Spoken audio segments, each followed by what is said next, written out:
আজকে ফটোশপ শেখার 6 নম্বর দিন।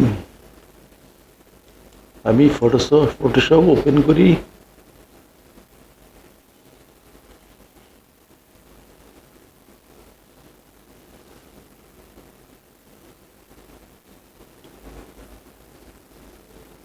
ফটোশপ ওপেন হয়েছে।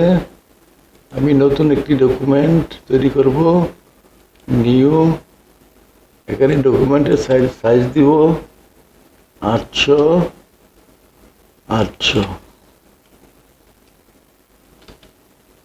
এখানে ব্যাকগ্রাউন্ড কালার থাকবে হোয়াইট, ওকে দিব। এখানে 800 × 800 একটা ডকুমেন্ট তৈরি হয়েছে। এখন আমি এটাকে একটা লেয়ার তৈরি করব। এডিট, আমি আগে এখানে ক্লিক করব। এডিট,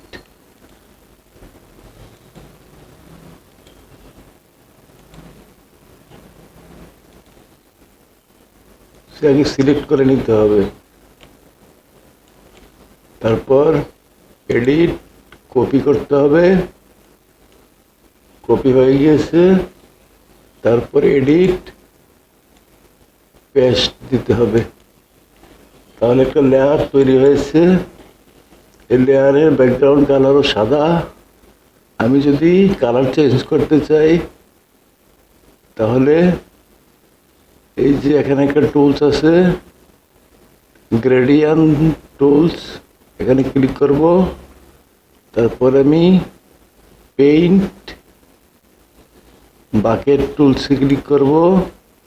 তারপর ব্যাকগ্রাউন্ড কালারে চেঞ্জ করব। ব্যাকগ্রাউন্ড কালার চেঞ্জ করব, ধরুন গ্রিন কালার নিলাম। তারপর আমি এখানে শুধু ক্লিক করব। কালার চেঞ্জ হয়ে গিয়েছে, গ্রিন কালার হয়ে গেছে। এই হলো ব্যাকগ্রাউন্ড কালার চেঞ্জ করার নিয়ম। যদি আমি একটা গ্রেডিয়েন্ট দিতে চাই তাহলে আবার ক্লিক করব, গ্রেডিয়েন্ট টুলসে ক্লিক করব। তারপর আমি ধরুন এখান থেকে এ পর্যন্ত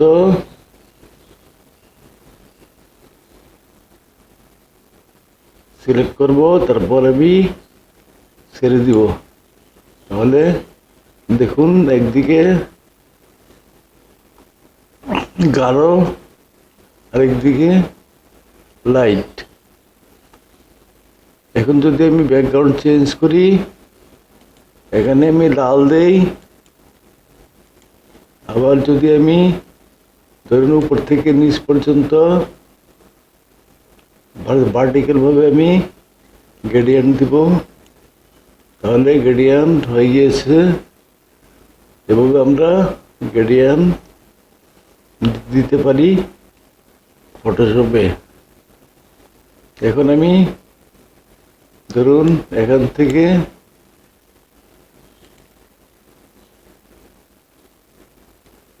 এ পর্যন্ত সিলেক্ট করব,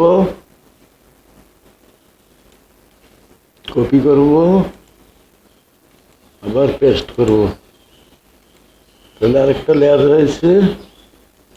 এই লেয়ারটাকে আমি অন্য কালার দিতে পারি। ধরুন আমি এখানে সাদা কালার দিব। গ্রেডিয়েন্ট টুলসে ক্লিক করব, তারপর পেইন্টে ক্লিক করব, তারপর সাদা দিব।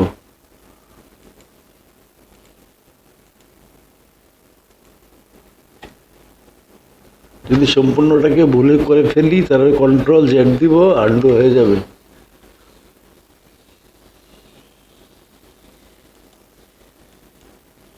হয়ে গেছে আমাদের সাদা কালার। এখন আমি এই সাদা কালারটাকে আরো বড় করব। তাহলে এখানে একটা টুলস আছে, রেক্ট্যাঙ্গুলার মার্কুই টুলস, ক্লিক করব। মুভ টুলসে ক্লিক করব, করার পরে কন্ট্রোল টি দিব, অথবা ফ্রি ট্রান্সফার ফর্মে ক্লিক করব। তারপর আমি এটাকে বড় ছোট করতে পারবো। এভাবে আমরা মেনুর সাহায্যে কাজ করতে পারি। ওকে দিব, অ্যাপ্লাই দিব।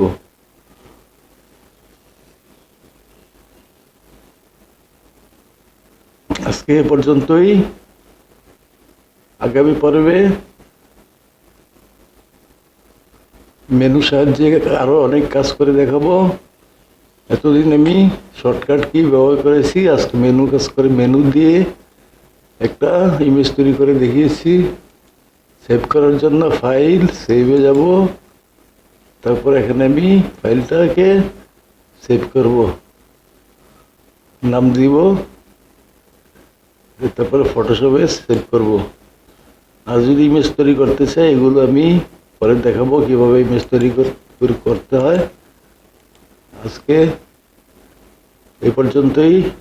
ফটোশপ বারে বারে প্র্যাকটিস করলে আপনি ভালোভাবে ফটোশপ শিখতে পারবেন।